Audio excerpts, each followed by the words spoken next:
रहा होगा 305 रुपया एमआरपी लिखी हुई है और ये आजमगढ़ की मंडी से मुझे मिला है मात्र 8 रुपए का। कितना परसेंट कमीशन आप खा रहे हो? ये ऐसा क्यों है? इस पे भी चर्चा होती है। ये देखिए आईबी सेट है जिसके माध्यम से ग्लूकोज ब्लड वगैरह चढ़ता है शरीर में, इसे कहते हैं आईबी सेट। इस पे जो एमआरपी लिखी हुई है वो 198 और यहाँ आप देख सकते हैं 198 रुपए की ये आईबी सेट मुझे पड़ी है मात्र 12 रुपए की। फिक्स्टर वीगो सेट लगाने के बाद जो उस पर टेप लगाया जाता है यह मुझे पड़ी है 6 से 7 रुपए की और इस पे एमआरपी 71 रुपया 50 पैसा। यहां भी आप देख सकते हैं। मैं इसलिए आपके बीच आया हूं। इसी प्रकार से बहुत सारे हजारों 2-3 हजार दवाएं ऐसी हैं जो 100 रुपए की दवा है 3000 की बिकती है। बाइकिल धागा जब आपका ऑपरेशन होता है जिससे आपका सिला जाता है वह 150 रुपए का आता है, उसकी एमआरपी 1045 रुपया आप यहां देख सकते हैं।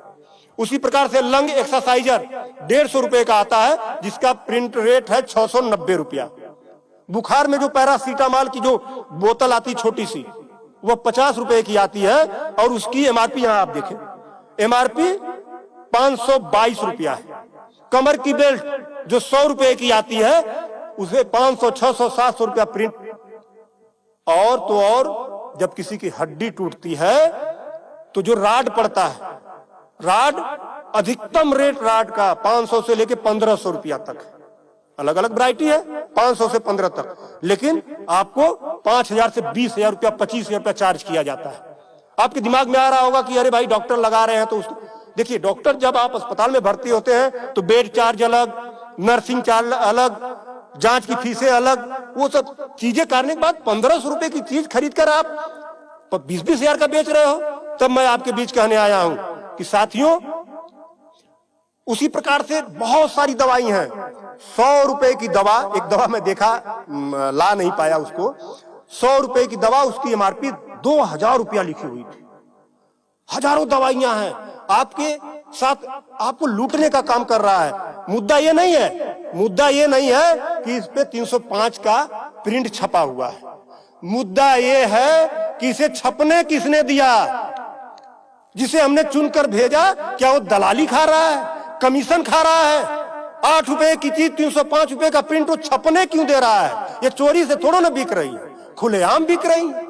तो ये जिम्मेदारी सरकार की है। इसीलिए मैं कह रहा हूं कि आइए, और ये मुद्दा किसी सपा, भाजपा, कांग्रेस किसी नेता का थोड़ा ना है, ये भारत के 140 करोड़ जनता से जुड़ा हुआ मुद्दा है। आपको आगे आना होगा और आगे आने के लिए आपको इस वीडियो को अधिक से अधिक शेयर करवाना होगा, अधिक से अधिक लोगों को बताना होगा। इसलिए नहीं कि मेरा ये प्रचार हो जाएगा, ऐसा कुछ नहीं है।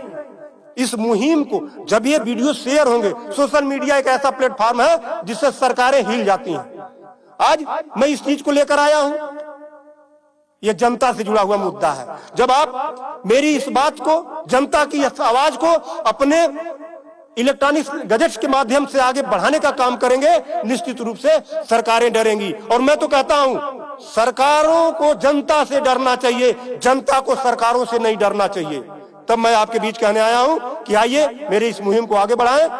कि बात 305 रुपए की नहीं है, बात उस गरीब की है, उस रिक्शा चालक की है जो दिन भर में 450 से लेकर 500 तक की मजदूरी पाता है।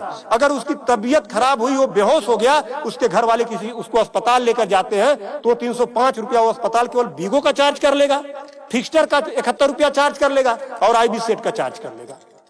ये सब मिला के 600-700 रुपया हो गया। यानी उसकी 1.5 दिन की दिहाड़ी में अभी तो ग्लूकोज लगा ही नहीं, दवा कोई उसने खाया ही नहीं, बेड का चार्ज हमने बताया नहीं, अस्पताल का चार्ज हमने बताया नहीं।